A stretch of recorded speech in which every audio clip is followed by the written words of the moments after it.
But perhaps the best example of how European ethnics would finally gain the full benefits of whiteness came with an innovation in housing at the end of World War II.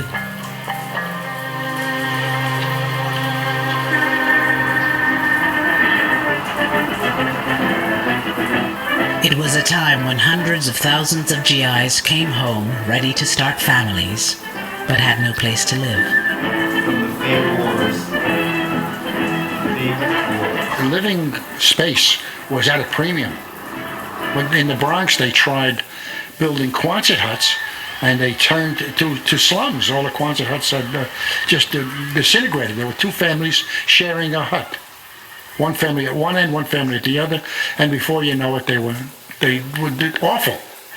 FHA came to the rescue by insuring long-term, low monthly payment mortgage loans. Veterans needed homes for families. They turned to a revolutionary New Deal housing program.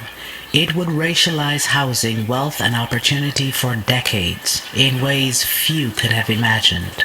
In the 1930s, the federal government created the Federal Housing Administration, whose job it was to provide loans, or the backing for loans, to average Americans so they could purchase a home.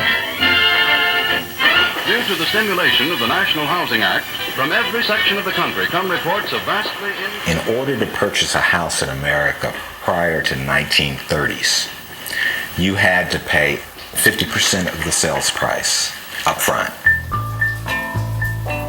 The new terms of purchasing a home was that you put 10% or 20% down, and the bank financed 80% of it, not over 5 years, but over 30 years at relatively low rates.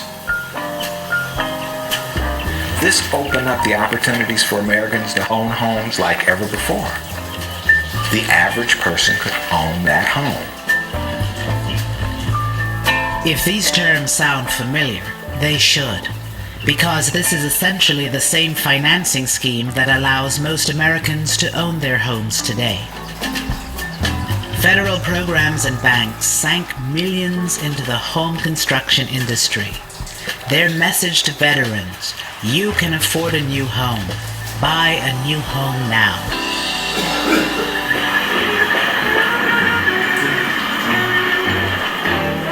On the outskirts of Baltimore, Memphis, Chicago, Los Angeles, Denver, and other cities, brand new communities sprang up. One of the most famous was a Long Island potato field, transformed into 17,000 new homes. It was called Levittown. Tax dollars helped make the single-family home a mass-produced consumer item. The American dream had a new name: suburbia. You have to remember, the people who came here in 1947, 1948 were young ex-GIs whose uppermost concern was taking advantage of the GI Bill and making things better for themselves. Before moving to Levittown, Herb Callisman and his wife Doris lived in a cramped attic apartment in New York City. And when we began to look for an apartment, we found that the apartments were $100, $125, $150 a month. I know that's unbelievable today, but it was too expensive for us. And out here in Levittown, the mortgage payments was $65 a month. Your kitchen dazzles every eye. A brand new sink, a built-in oven, a new refrigerator, and a... If you were buying a Levitt home in 1947, 48, 49, 50, and 51, you would get, this would be your kitchen. You would get a GE stove, GE refrigerator, and a Bendix wash machine. It would be part of the real estate.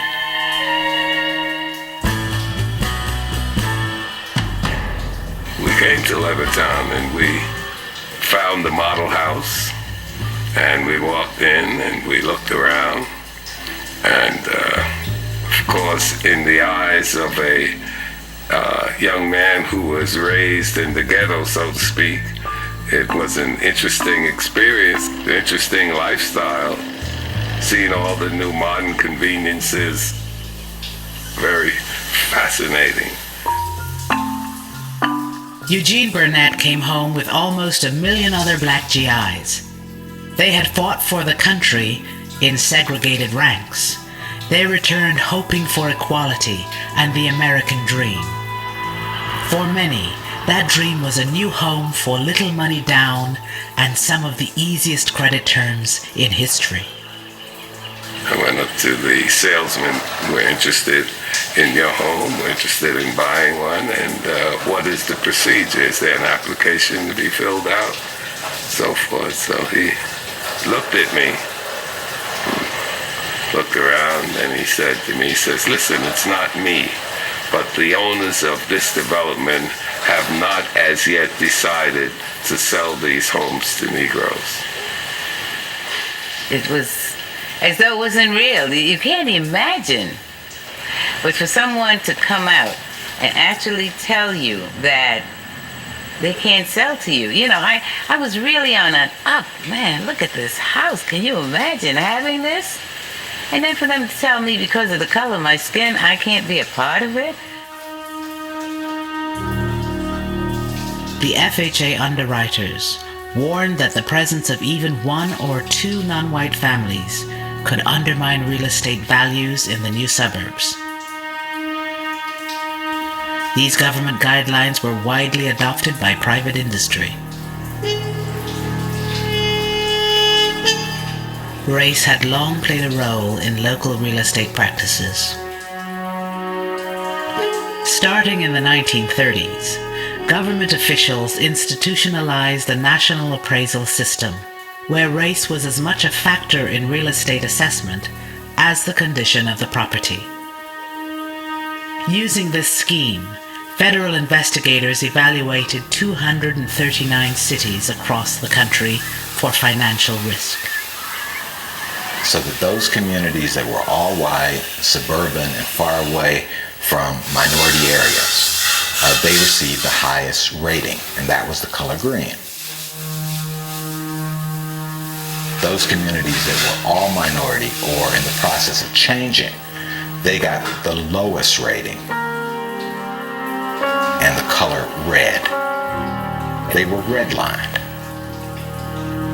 As a consequence, most of the mortgages went to suburbanizing America, and it suburbanized it racially.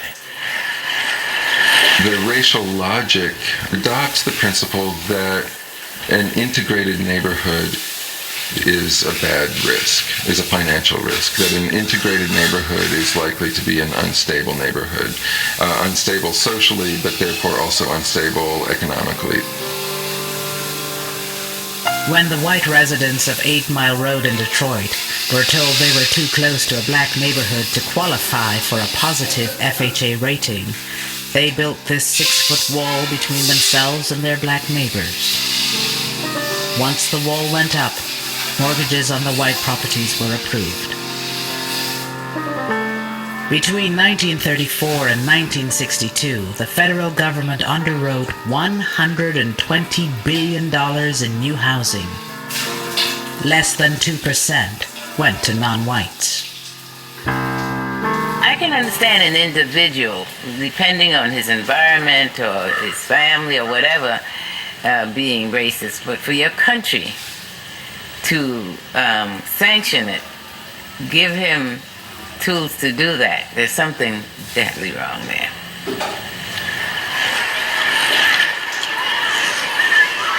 I think we had the golden chance after World War II, and we flubbed it, because here we had a GI Bill that was supposed to, that was available to everybody, but in a way that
they didn't make it available to everybody. And that was a golden opportunity in this country, and we missed it. We really missed it. You can always tell, can't you? A town with good real estate people is a more substantial community because more people own their own homes. That's right. And now it's hard to believe that the federal government nationalized and introduced redlining. In a funny way, it wasn't just giving something to whites, it was constructing whiteness.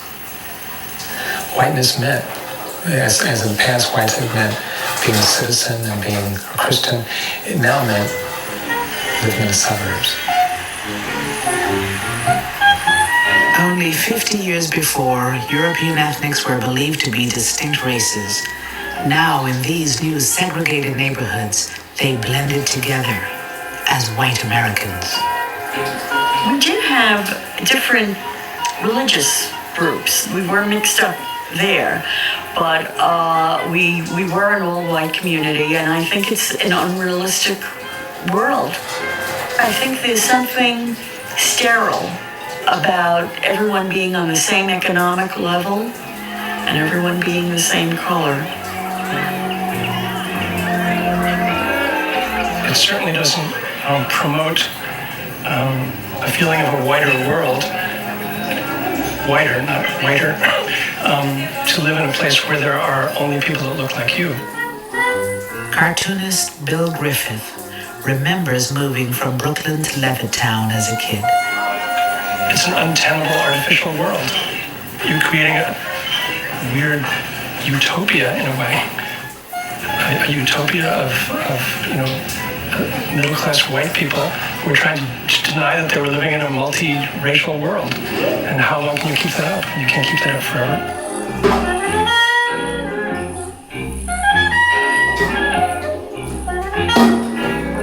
Whether there were going to be black people in Levittown is just, it would be almost equivalent to saying, are there going to be Martians in Levittown? The basic idea of whiteness is who's included, who's part of the family, and it has material consequences. Blacks were completely left out of the housing market. The housing market, they were exposed to was largely public housing. And public housing, first of all, was built almost exclusively, with some few exceptions, in the central city. And after World War II, we started building these larger and larger public housing projects, which were called vertical ghettos. All of a sudden, we were concentrating large numbers of poor people of color in one place. Another federal program, urban renewal, was supposed to make cities more livable. 90% of all housing destroyed by urban renewal was not replaced. 2/3 of those displaced were black or Latino. Fair housing for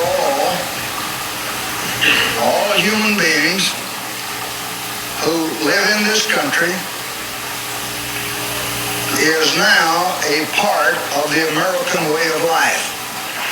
In 1968, President Johnson signed the Fair Housing Act. For the first time, racial language was removed from federal housing policy. Non-white families began moving into traditionally white communities in numbers.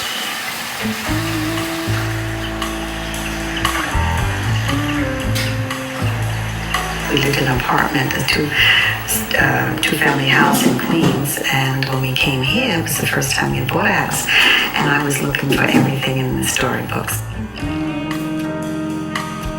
The Frisbees moved from Queens to suburban Roosevelt, only a few miles from Levittown. Like the Frisbees, many non-white families would discover the economic value of race in the real estate market. They watched as their homes and neighborhoods in suburbia declined precisely because they had moved into them.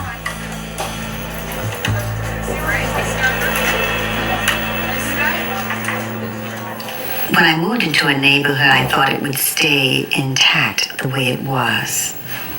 On the street that I moved on when I moved there, it was predominantly white.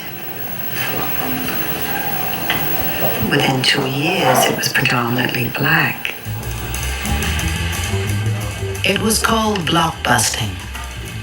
Real estate agents preyed on the racial fears of white homeowners to get them to sell their homes quickly for less than market value. The homes were resold to non-whites at inflated prices. Well, they would say, you know, we're having black people move in. Now, I will give you cash if you want to sell me your house. Do you want to stay with black people next door to you? And that's the way it went on. And as Bunny said, a lot of the people just said, yes, I'll take the money and run. And that's the start of the white people leaving. As more black and Latino families moved to Roosevelt, real estate became more and more depressed, just as the FHA had predicted. But why? I have an idea my house is probably worth around 120 in this town. But what it would be worth in Montour or Garden City or some other place, probably around 200,000 or better. So now you're talking about 80,000. You said to me one time about why do people dislike the blacks? Well, money-wise, there's a reason. Not that you dislike the blacks so much, but you dislike what happens when a community turns from white to black. It wasn't African Americans moving in that caused housing values to go down in Roosevelt and other neighborhoods. It was whites leaving. When a neighborhood, a previously white neighborhood, starts to integrate, even if individual whites don't have personal or psychological animosity or racial hatred, they still have an economic incentive to leave because they recognize that others might make the same calculation and leave first. So you get a vicious circle where whites calculate that other whites are going to sell when a neighborhood integrates, therefore they want to sell first to avoid losses, and they actually make it happen. They make white flight happen. And if you think about African Americans, if African Americans are 20% of that market, it means that 80% of the people are not looking in those places for homes. So the prices of those homes declines or stays stable. And banks contribute to this by continually making loans in regions that are on the rise, white communities, and making it difficult to get loans in black communities. So there's a difference. There's a lack of symmetry that's important to keep in mind. So it's not the same when whites are all by themselves. Because when they're all by themselves, they're taking all the resources with them. They're taking all the amenities with them. But when blacks are by themselves, they can't get loans. They don't have a decent tax base. There are no jobs, and then that becomes associated with black space. In the end, what happened to Roosevelt happens in many neighborhoods when white families and businesses flee. The tax base eroded. Schools and services declined. The town was seen by county officials as a legitimate dumping ground for welfare families. At one point, we had explicit laws that says whites are on top and blacks are on the bottom. Today, we have many of the same practices without the explicit language. And those practices are largely inscribed in geography. And so geography does the work of Jim Crow laws. So many people are confused as why after 50 years of civil rights are our schools still segregated? Why are our housing markets still segregated? Why are our jobs still segregated? And again, a lot of this is a function of how we've reinscribed the racial geographic space of the United States.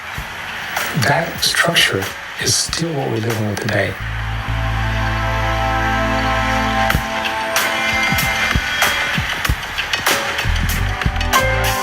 As homes in white communities appreciated in value, the net worth of these white families grew.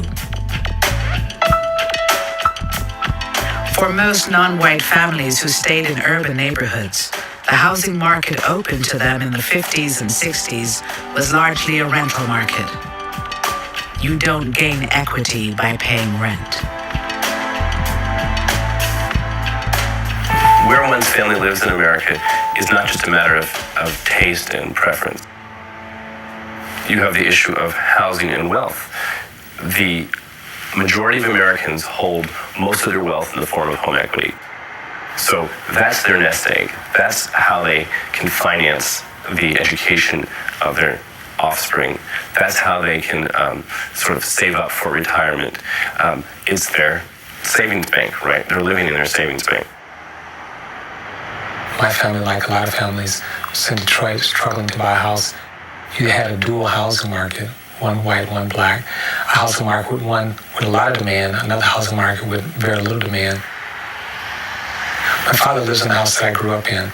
The house today, 5-bedroom house, is worth about $20,000. That same house bought in the suburbs would be worth today about $320,000. So whites moving to the suburb were being subsidized in the accumulation of wealth, while blacks were being divested. And these were public policy decisions in which, on one hand, people were given access to property, given title, and subsequently wealth, and on another hand, where people were not given access to property, did not generate wealth, and did not generate the kind of opportunity for the next generation. So if you can get a government loan and with your GI Bill, your newly earned college degree, and buy a house in an all-white area that then appreciates in value, that then you can pass on to your children, then you're passing on wealth, that has all been made more available to you as a consequence of racist policies and practices. To this child of that parent, it looks like my father worked hard, bought a house, passed his wealth on to me, made it possible for me to go to school, mortgage that house so I could have, relatively debt-free college experience and finance my college education. How come your father didn't do that? Well, there's some good reasons why maybe your father had a harder time doing it if you're African American or Latino or Native American. And the thing that's really slick about whiteness, if you will, is that most of the benefits can be obtained without ever doing anything personally. For whites, they're getting the spoils of a racist system, even if they're not personally racist. To glimpse one of the far-reaching consequences of racial inequality, you need only consider one statistic: comparative net worth or wealth. If you add up everything you own and subtract all your debts, what's left is your net worth. Today, the average black family has only 1/8 the net worth or assets of the average white family. That difference has seemingly grown since the 1960s, since the civil rights triumphs, and is not explained by other factors like education, earnings rates, savings rates. It is really the legacy of racial inequality from generations past. No other measure captures the legacy, the sort of cumulative disadvantage of race, or cumulative advantage of race for whites than net worth or wealth. Even with the same income, white families have on average twice the wealth of black families. Much of that difference lies in the value of their homes. But what happens when we compare families along the color line who have similar wealth? When you make the right comparison, when you compare a black kid from a family with the same income and wealth level as the white kid from the similar economic situation, rates of college graduation are the same. Rates of employment and work hours are the same. Rates of welfare usage are the same. So when we're talking about race in terms of a cultural accounting of these differences or a genetic accounting of these differences, we're really missing the picture because we're making the wrong comparison.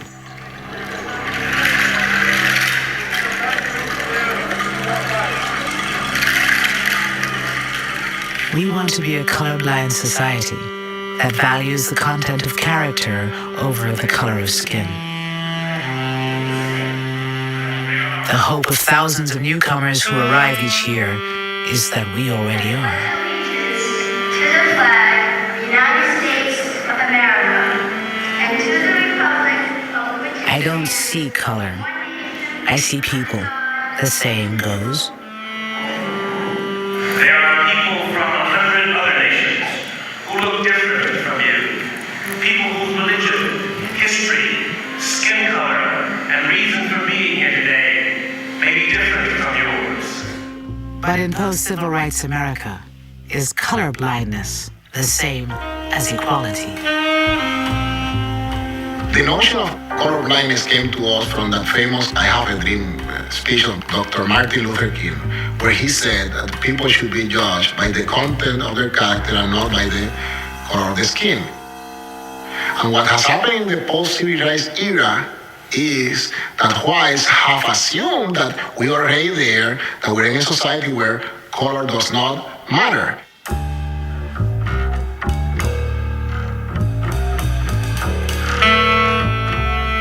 On the one hand, the civil rights era officially ended inequality of opportunity, officially ended de jure legal inequality. At the same time, those civil rights triumphs did nothing to address the underlying economic and social inequalities that had already been in place. It doesn't recognize the fact that the rewards, the house, the Lexus, the big bank account, those are not only the rewards of the pot of gold at the end of the game, they're also the starting position for the next generation.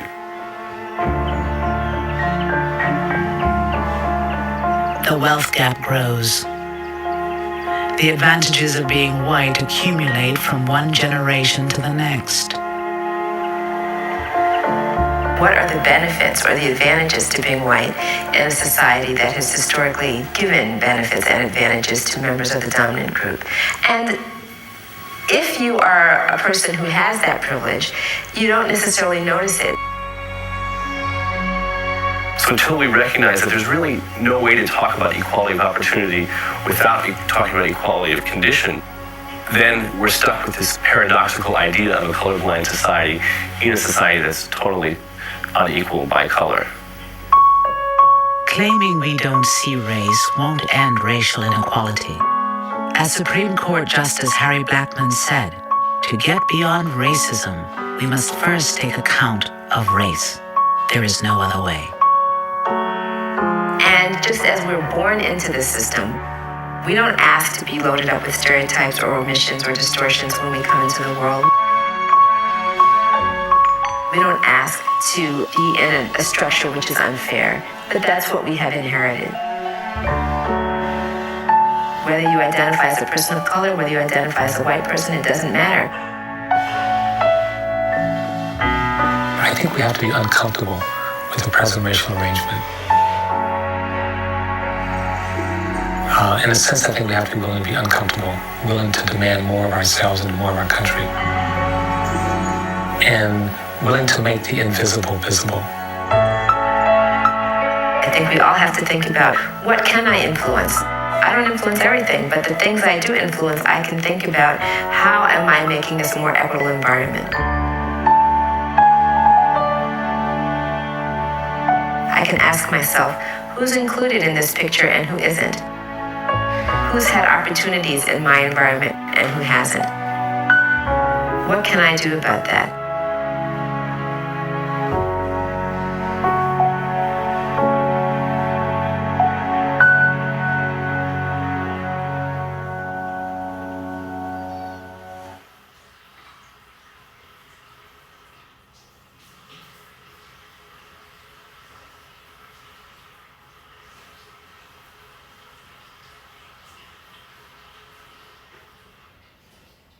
Downy Dio Power! Para sa all-day schoolitan, dapat all-day kapit pa mo. Use Downy para long-lasting freshness with up to 24-hour Dio Power. Downy with Dio Power.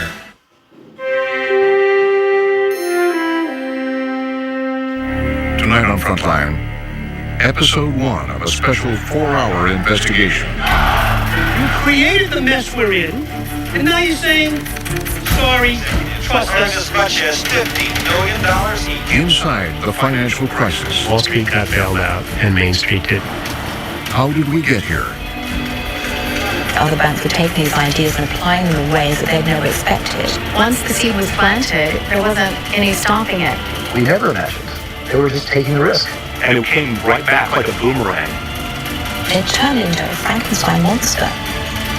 Money, Power, and Wall Street, Episode 1, tonight on Frontline.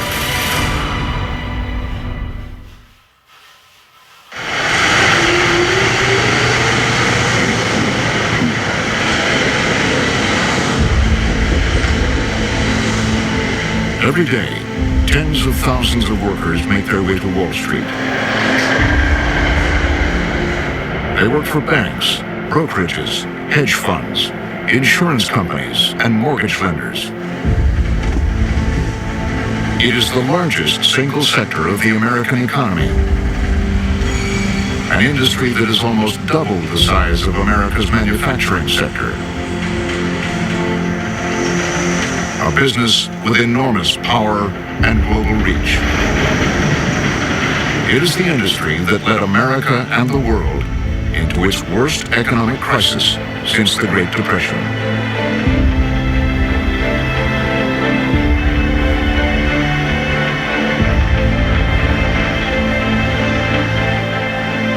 The banks say they exist to create wealth, holding in trust our collective worth, promising to invest the trillions of dollars that stream in from businesses, pension funds, and savings accounts that belong to all of us.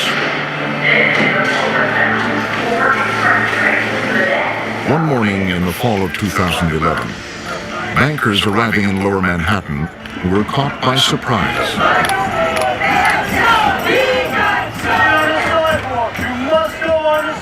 The recession had destroyed $11 trillion of Americans' net worth. A recovery seemed far off. Occupy Wall Street wanted bankers held responsible. Most Americans think, and with good reason, that Wall Street got bailed out and Main Street didn't. We have very high unemployment. We lost 8.5 million jobs in the recession. People's houses aren't worth what they paid for them. A lot of them don't have jobs. Their kids are graduating from college and are moving back in.